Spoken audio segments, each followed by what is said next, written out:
Today on D&D Academia, we discuss the large monstrosity, the Owlbear. You can find the information on this creature in the monster manual. There is also a variant, the snowy Owlbear, that can be found in Icewind Dale, Rime of the Frost Maiden. The Owlbear has a challenge rating of 3, natural armor class of 13, and 59 hit points. It has a speed of 40 feet, dark vision of 60 feet, passive perception of 13, and no known languages. I feel like the snowy variant should have at least cold resistance, but that may just be me. The Owlbear has keen sight and smell, where it gets advantage on wisdom perception checks that rely on sight or smell. As for its actions, it does get multi-attack. The Owlbear makes 2 attacks, one with its beak and one with its claws. The beak is a melee weapon attack with a +7 to hit and a reach of 5 feet on one creature. A successful hit deals 1d10 plus 5 piercing damage. The claws are also a melee weapon attack with a +7 to hit and a reach of 5 feet on one target. The damage on a success is 2d8 plus 5 slashing damage. Here is the lore of the Owlbear. A monstrous cross between giant owl and bear. An owlbear's reputation for ferocity and aggression makes it one of the most feared predators of the wild.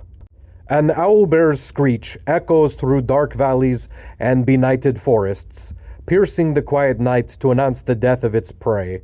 Feathers cover the thick, shaggy coat of its bear-like body, and the limpid pupils of its great round eyes stare furiously from its owlish head. The owlbear's reputation for ferocity, aggression, stubbornness, and sheer ill temper makes it one of the most feared predators of the wild. There is little, if anything, that a hungry owlbear fears. Even monsters that outmatch an owlbear in size and strength avoid tangling with it, for this creature cares nothing about a foe's superior strength as it attacks without provocation. An owlbear emerges from its den around sunset and hunts into the darkest hours of the night, hooting and screeching to declare its territory, to search for a mate, or to flush out prey into its hunting grounds.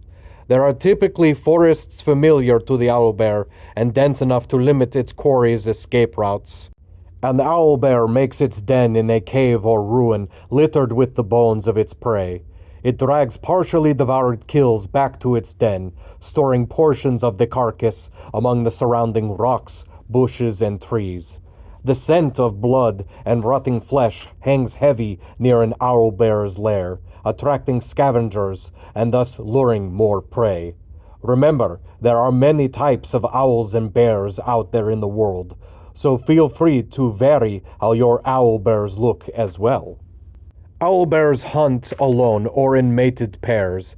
If quarry is plentiful, a family of owlbears might remain together for longer than is required to rear offspring. Otherwise, they part ways as soon as the young are ready to hunt. Although they are more intelligent than most animals, owlbears are difficult to tame. However, with enough time, food, and luck, an intelligent creature can train an owlbear to recognize it as master, making it an unflinching guard or a fast and hardy mount. People of remote frontier settlements have even succeeded at racing owlbears, but spectators bet as often on which owlbear will attack its handler as they do on which will reach the finish line first. Owlbear claws could also be an interesting spell component or trophy. Elven communities encourage owlbears to den beneath their treetop villages, using the beasts as natural defense during the night. Hobgoblins favor owlbears as war beasts, and hill giants and frost giants sometimes keep owlbears as pets. A starved owlbear might show up in a gladiatorial arena, ruthlessly eviscerating and devouring its foes before bloodthirsty audience members. Perhaps the adventurers could stumble upon a group that smuggles young creatures. Scholars have long debated the origins of the owlbear. The most common theory is that a demented wizard created the first specimen by crossing a giant owl with a bear. However, venerable elves claim to have known these creatures for thousands of years, and some Fae insist that owlbears have existed in the Feywild. An awoken owlbear could make a great NPC or PC. This has been a D&D Academia episode all about the owlbear. Hopefully you will start using this creature in your own games. See you next time.